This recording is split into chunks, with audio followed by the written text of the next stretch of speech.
एक पशुपति व्रत होता है। यदि कोई विशेष समस्या हो जो आप नहीं बता सकते किसी को, बहुत तकलीफ चल रही हो, बहुत कष्ट हो रहा हो, बहुत ज्यादा दुखी हो, तो 5 सोमवार पशुपति व्रत कर लो। कितने सोमवार? 5। पशुपति व्रत करने का नियम अच्छे से समझिएगा। 5 सोमवार करना है, कोई से भी सोमवार से चालू कर सकते हो। कैसे करना है? सुबह के समय पर भगवान शंकर का अभिषेक पूजन करने मंदिर में चले जाओ, पूजन अर्चना आराम से कर आओ। शाम के समय वही थाली लाकर घर में रख लो। सुबह के समय फलहार कर लो या मीठे का भोजन कर लो, अर्थात मीठा का भोजन मतलब फलाहारी भोजन, जो भी मीठे का है वो करें। शाम के समय घर से 6 दिए लगाकर लेके जाएं घी के। कितने दिए? 6। साथ में कुछ मीठा बनाकर लेकर जाए। शंकर जी के मंदिर में जाकर मीठे के 3 हिस्से कर दें। 2 हिस्से मंदिर में रख दें, 1 हिस्सा अपने साथ लेकर आना। मंदिर से जो 6 दिए लेकर गए हो वो 5 दिए भगवान शंकर के सामने लगा दो पशुपति नाथ के नाम से, अपनी कामना कर। 1 दिया वापिस रख के थाली में लिया। जब घर में प्रवेश करें, घर के अंदर प्रवेश करते समय राइट भाग में प्रवेश करेंगे, उसका सीधा हाथ प्रवेश करते समय राइट भाग में जो दिया लेकर आए हो वो दिया दरवाजे के बाहर लगा दीजिए। घर के अंदर प्रवेश कर जाओ। जब भोजन करो शाम को, तो जो आपने 3 हिस्से करे थे उसका जो हिस्सा लेकर आए हो वो हिस्से के साथ में भोजन कर लीजिए। इसको कहते हैं पशुपति व्रत। मात्र 5 व्रत कर लो। अगर कोई समस्या है, तकलीफ है, बहुत कष्ट है, तब कोई दिक्कत आ गई है, कोई एक पशुपति व्रत होता है। यदि कोई विशेष समस्या हो जो आप नहीं बता सकते किसी को, बहुत तकलीफ चल रही हो, बहुत कष्ट हो रहा हो, बहुत ज्यादा दुखी हो, तो 5 सोमवार पशुपति व्रत कर लो। कितने सोमवार? 5। पशुपति व्रत करने का नियम अच्छे से समझिएगा। 5 सोमवार करना है, कोई से भी सोमवार से चालू कर सकते हो। कैसे करना है? सुबह के समय पर भगवान शंकर का अभिषेक पूजन करने मंदिर में चले जाओ, पूजन अर्चना आराम से कर आओ। शाम के समय वही थाली लाकर घर में रख लो। सुबह के समय फलहार कर लो या मीठे का भोजन कर लो, अर्थात मीठा का भोजन मतलब फलाहारी भोजन, जो भी मीठे का है वो करें। शाम के समय घर से 6 दिए लगाकर लेके जाएं घी के। कितने दिए? 6।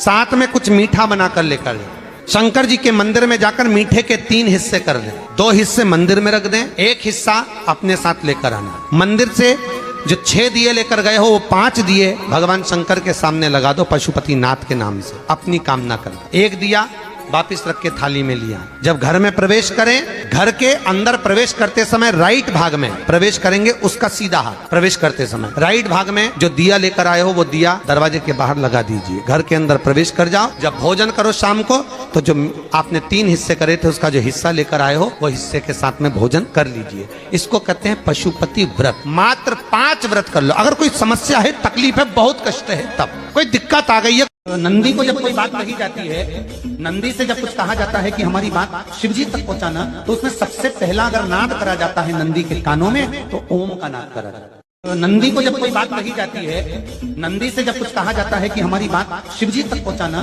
तो उसमें सबसे पहला अगर नाद करा जाता है नंदी के कानों में, तो ओम का नाद करा जाता है। नंदी को जब कोई बात कही जाती है, नंदी से जब कुछ कहा जाता है कि हमारी बात शिव जी तक पहुंचाना, तो उसमें सबसे पहला अगर नाद करा जाता है नंदी के कानों में, तो ओम का नाद करा जाता है। नंदी को जब कोई बात कही जाती है, नंदी से जब कुछ कहा जाता है कि हमारी बात शिव जी तक पहुंचाना, तो उसमें सबसे पहला अगर नाद करा जाता है नंदी के कानों में, तो ओम का नाद करा जाता है। नंदी को जब कोई बात कही जाती है, नंदी से जब कुछ कहा जाता है कि हमारी बात शिव जी तक पहुंचाना, तो उसमें सबसे पहला अगर नाद करा जाता है नंदी के कानों में, तो ओम का नाद करा जाता है।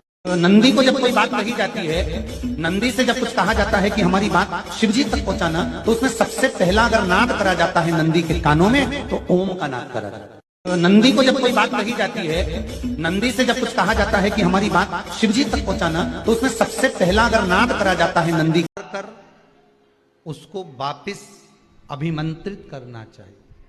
5 जगह पहनकर नहीं जाना चाहिए और रुद्राक्ष को अभिमंत्रित करना मतलब सीधा अमावस्या के दिन, पूर्णिमा के दिन, शिवरात्रि के दिन, श्रावण महीने के सोमवार को, प्रदोष के दिन, ये दिन आपके शरीर में जहां पर भी रुद्राक्ष है, आपके गले में अगर आप रुद्राक्ष पहने हो, आपके हस्त कमल में आप रुद्राक्ष पहने हो, आपने अपने पास में कहीं रुद्राक्ष रख रखा है, तो उस रुद्राक्ष को अमावस्या, पूर्णिमा, शिवरात्रि या श्रावण का सोमवार या प्रदोष आदि इस दिन उस रुद्राक्ष को एक बार दूध में धोने के बाद उसमें थोड़ा सा सरसों का तेल अवश्य लगाना चाहिए। क्या होगा उससे? उससे होगा क्या? शिव महापुराण की कथा कहती है, महाराज रुद्राक्ष को दूध में धोने के बाद, स्नान कराने के बाद जल से स्नान कराया, थोड़ा सा सरसों का तेल लगा दिया। महाराज क्या मिलता है उससे? तो कहा उस रुद्राक्ष में बल प्राप्त होता। कौन सा बल? कर उसको वापिस। भविष्य पुराण में लिखा है कि अगर हम मंदिर के द्वार पर हम जब चप्पल छोड़ते हैं, जिस मंदिर की चौखट पर चप्पल छोड़ी है, आप जितनी देर आराधना में लगे रहते हैं उतनी देर तक आपकी चप्पल पर जितने लोग लांग कर जाते हैं, जितने लोग लांग कर, कि अगर ब्रह्म मुहूर्त में शिवलिंग का दर्शन किया है तो जिस कार्य में आगे बढ़ोगे उस कार्य में तुमको मात्र 3 महीने में सफलता प्राप्त हो जाएगी। कि अगर ब्रह्म मुहूर्त में शिवलिंग का दर्शन किया है, तेरी छवि मन को लुभाती रहे, हर पल तुम्हारा